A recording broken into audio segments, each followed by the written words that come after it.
अस्सलाम वालेकुम क्लास। आज हम देखते हैं chapter 3 how to calculate present values. Topics इसमें हम कवर कर रहे होंगे valuing long lived assets, present value के शॉर्टकट्स क्या हैं, खास तौर पे परपेचुइटीज और एन्युटीज के लिए, कंपाउंड इंटरेस्ट और प्रेजेंट वैल्यू हम देखेंगे, nominal and real rate, inflation का फैक्ट भी देखेंगे। डिस्काउंट फैक्टर हम पहले डिस्कस कर चुके होंगे। Discount factor is basically present value of $1 और वो है 1/1 + r की power t। These can be used to compute the present cash flow. So अगर मेरे पास कैश फ्लो जो है वो डिस्काउंट फैक्टर अगर मेरे पास है और कैश फ्लो 1 ईयर का है तो मैं इसको बड़े आराम से फाइंड आउट कर सकता हूँ। और इसमें अगर आप गौर से देखें तो ये 1 ईयर की डिस्काउंट फैक्टर की बात हो रही है, तो ये C1/1 + R1 आप डायरेक्ट फार्मूला भी लगा सकते हैं या ये 2 स्टेप काम भी कर। इसका मतलब ये है कि any number of time periods cash flow हो सकते हैं। अगर ये टाइम पीरियड 1 का कैश फ्लो है तो इसका मतलब है डिस्काउंट फैक्टर 1 ईयर का होगा। टाइम पीरियड 2 का है तो इसी तरह से वो चलता रहेगा। सो ये बेसिकली प्रेजेंट वैल्यू जो है वो इस तरह से कैलकुलेट होगी। यहाँ पे उसने ये सिंबल मिस किया है, सो ये सिंबल आप ध्यान में रखिएगा क्योंकि ये समेशन आएगा। क्योंकि ये अगर 5 कैश फ्लोज हैं तो ये 5 दफ़ा आप फॉर्मूला में पुट इन करेंगे और उनको ऐड करेंगे। सॉरी, ये हम दोबारा इसको दे देते हैं। somehow it's not sticking in, हम यूँ कर लेते हैं। ये समेशन CT/1 + R की पावर t हो। एग्जाम्पल देखते हैं। ये just bought a new computer for $3000। The payment terms are 2 years same as cash.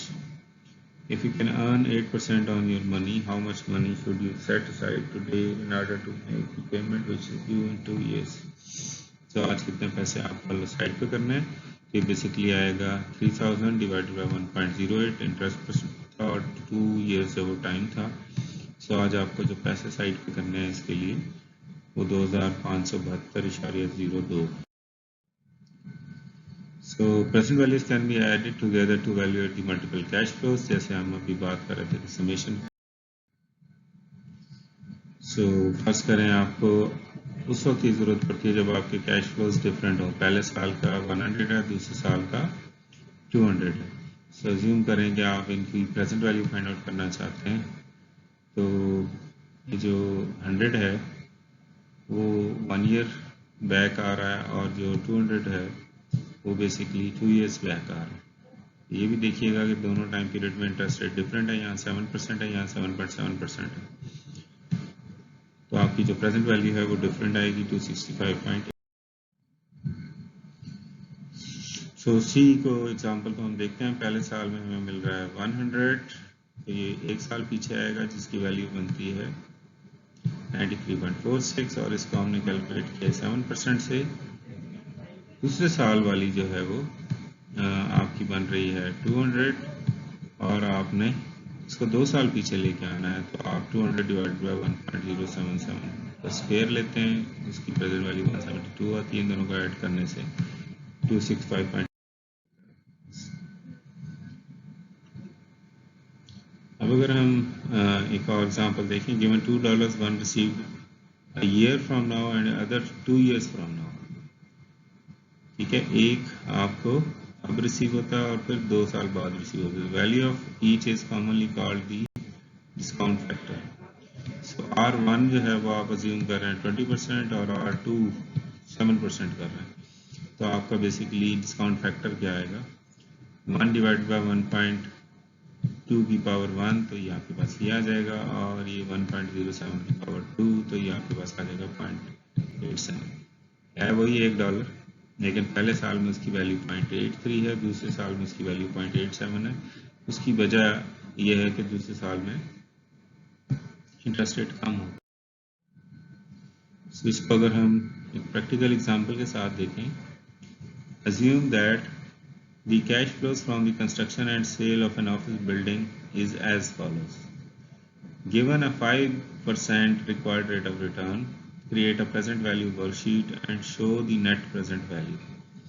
So year 0 में जो आउटफ्लो है आपका 170,000 का, ईयर 1 में जो है आउटफ्लो है 100,000 का, और ईयर 2 में आपका इनफ्लो मिल रहा है 320,000। सो अब आप इसको 5% पे कैसे करेंगे? जो ईयर 1 में डिस्काउंट फैक्टर कोई नहीं होता, वो 1 ही है, ठीक है। तो कैश फ्लो आपका -170 था, तो प्रेजेंट वैल्यू उसकी -170,000 ही है। जबकि ईयर 1 में आपका जो डिस्काउंट फैक्टर है वो आएगा 1 डिवाइड बाई 1.05 की पावर 1, और वो आता है 0.952। जबकि कैश फ्लो था आपका 100,000, इसको आप कैश फ्लो को 9.952 से मल्टीप्लाई करेंगे तो आएगा 95,238 नेगेटिव में। दूसरे साल के एंड पे जो डिस्काउंट फैक्टर है वो 0.907 है, ठीक है जी। उसको आप मल्टीप्लाई करेंगे 320 से तो आपके पास आता है 290,249। सब आपकी नेट प्रेजेंट वैल्यू या टोटल प्रेजेंट वैल्यू क्या आएगी, इन तीनों प्रेजेंट वैल्यूज को आप ऐड कर लेंगे। हमने शुरू में कहा था कि वो ऐड होते हैं, तो आपके पास आंसर आ रहा है 25,011।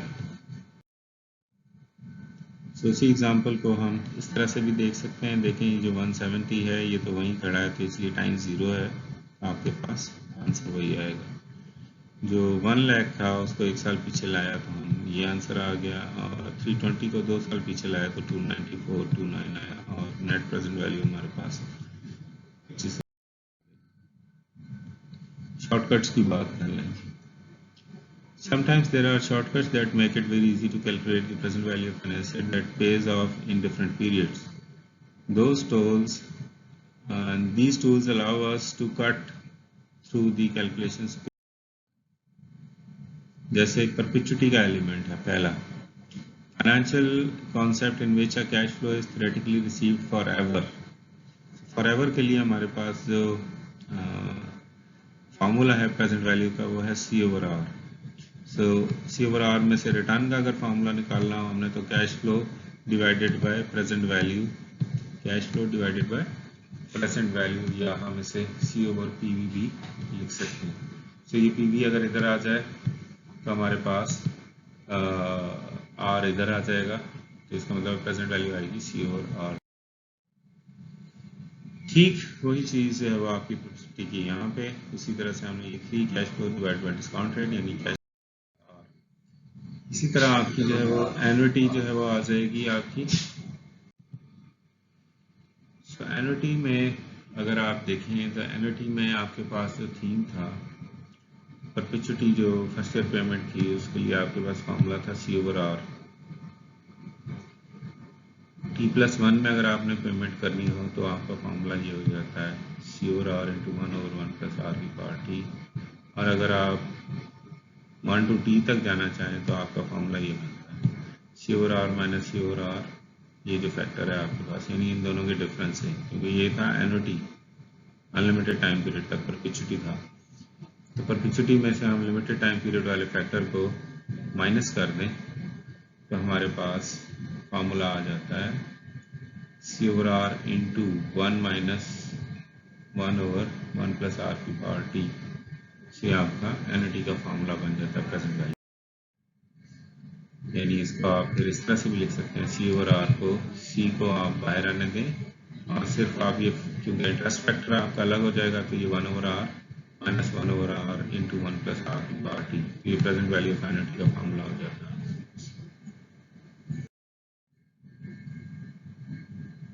एग्जाम्पल लेते हैं एन्युटी शॉर्टकट की। We agree to lease a car for 4 years at 300 per month. सो इसमें जो 4 years है ये T आ गया, 300 पर मंथ, ये आपका कैश फ्लो आ गया per month.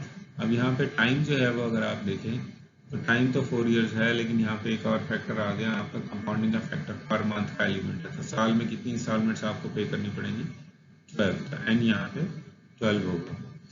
So you are not required to pay any upfront payment or at the end of your agreement if your opportunity cost of capital is 0.5% per month। तो ये per month interest rate हमें दे दिया 0.5%, इसका मतलब ये है कि annual interest rate हमारे पास 6% है, मल्टीप्लाई बाय 12 करूंगा। What is the cost of this lease? So वो हम कैसे फाइंड आउट कर सकते हैं? लीज कॉस्ट जो है वो क्या है, यानी प्रेजेंट वैल्यू इसकी क्या है। 300 हर महीने देना है हमने, 0.5% हमने कहा इंटरेस्ट रेट है, ये आ गया आर, और ये 1 प्लस आर, और यहाँ पे देखिए 48 लिखा हुआ। साल में 12 महीने थे और 4 साल थे, तो टोटल इंस्टॉलमेंट्स हमें कितनी पे करनी पड़ेंगी? वो 12 फोर्स और 48 होता है, तो वो 48 इंस्टॉलमेंट्स आपकी यहाँ। सो आपकी जो कॉस्ट है वो आती है 12,774.1। उसकी अगर आप ब्रेकअप देखें, जिसे हम अमोर्टाइजेशन में देखते हैं, तो उस केस में जो है वो आपका जो कंपाउंड इंटरेस्ट है वो डिफरेंटली बिहेव करता है। हमने कहा कि एनुअल इंटरेस्ट पे कर रहे हैं तो आपके पास जो कंपाउंडिंग का फैक्टर है वो 1 है, सेमी एनुअल पे कर रहे हैं तो कंपाउंडिंग का फैक्टर 2 है, क्वार्टरली कर रहे हैं तो 4 है, मंथली कर रहे हैं तो 12 है, अगर आप वीकली कर रहे हैं तो 52 वीक्स होते हैं, और डेली कर रहे हैं तो 365 है। सो इंटरेस्ट पर पीरियड फर्स्ट करें, अगर एनुअल 6% है तो सेमी एनुअल 3 हो जाएगा, फिर 1.5 हो जाएगा, फिर 0.5 एंड सो ऑन। डिवाइजर्स आप लगाते जाएं 6 को 2 से डिवाइड करेंगे 3, 6 को 4 से करेंगे 1.5, 6 को 12 से करेंगे 0.5 and so on. So APR आपका जो है वो 6% ही रहता है। अगर आप इन दोनों को आपस में मल्टीप्लाई करें तो टोटल इंटरेस्ट रेट आपका एनुअल कांस्टेंट है वो 6% है। लेकिन जो इंटरेस्ट फैक्टर है अगर आप उसकी देखें तो ये 1.09 आता है, ये 1.0609 आता है, ये 06136, और ये क्योंकि पावर ले रहे हैं आप उस फैक्टर। सो आपके पास जो एनुअल कंपाउंडेड इंटरेस्ट रेट है, एनुअल में तो सेम रहेगा 6%, लेकिन सेमी एनुअल में वो बढ़ जाता है 6.09, मजीद बढ़ते बढ़ते बढ़ते मैक्सिमम जो है वो आपका डेली पे रहता है 6.183। ठीक, तो आपकी जो ग्रोथ है अगर आप देखें, सिंपल इंटरेस्ट में देखें तो आपकी लाइन ये बनती है, और कंपाउंड में देखें तो ये आपकी लाइन बनती है। तो ये ऑब्वियसली बैंकर्स के लिए ज़्यादा बेनिफिशियल है। तो ये आपका वंस अगेन 10% सिंपल पे कैलकुलेट करें तो आपकी लाइन ये है, और कंपाउंड पे करें तो ये आपकी अपवर्ड। So एक एग्जांपल देखते हैं हम। Suppose you are offered an automobile loan at an APR of 6% per year. What does that mean? And what is the true rate of interest given monthly payment? So आपको APR जो है वो 6% मिल रहा है, तो आप अज्यूम 10,000 लोन अमाउंट है। सो आप 10,000 पे जो है वो जो इंटरेस्ट रेट था आपके पास पर ईयर 6% था, तो पर मंथ जो है वो 0.5% बनता है। साल में कितनी इंस्टॉलमेंट्स दे रहे हैं आप? 12 इंस्टॉलमेंट्स दे रहे हैं ना, तो टोटल आपके पास ये आ जाएगा। तो ये जो 616.78 है, ये आपने बेसिकली इंटरेस्ट पे किया। तो आपका जो एनुअल एप्लीकेबल जो इंटरेस्ट रेट है, APR जिसे हम कह रहे हैं, वो 6.167। एक और फैक्टर है इन्फ्लेशन का। Inflation is the rate at which prices as a whole are increasing. Nominal interest rate at which money grows, invested grows. Real interest rate है आपका rate at which the purchasing power of an investment increases. So inflation का fact basically ये है कि आपका जो 1 plus real interest rate है उसको आप कैलकुलेट कर सकते हैं 1 plus nominal interest rate divided by 1 plus inflation rate से। इसका मतलब ये है कि नॉमिनल इंटरेस्ट रेट में इन्फ्लेशन का फैक्ट जब हम डालेंगे तो रियल इंटरेस्ट हमेशा डिक्लाइन हो जाएगा। सो इसका अप्रॉक्सीमेशन फार्मूला अगर आप देखें तो ये बेसिकली बनता है real interest rate is approximately equal to nominal interest rate minus inflation rate. So इसको एक एग्जांपल से हम देख लेते हैं। The interest rate at 1 year government bonds is 5.9%, inflation rate is 3.9, what is the real interest rate? तो इन दोनों का डिफरेंस है वो 3.6 बनता है।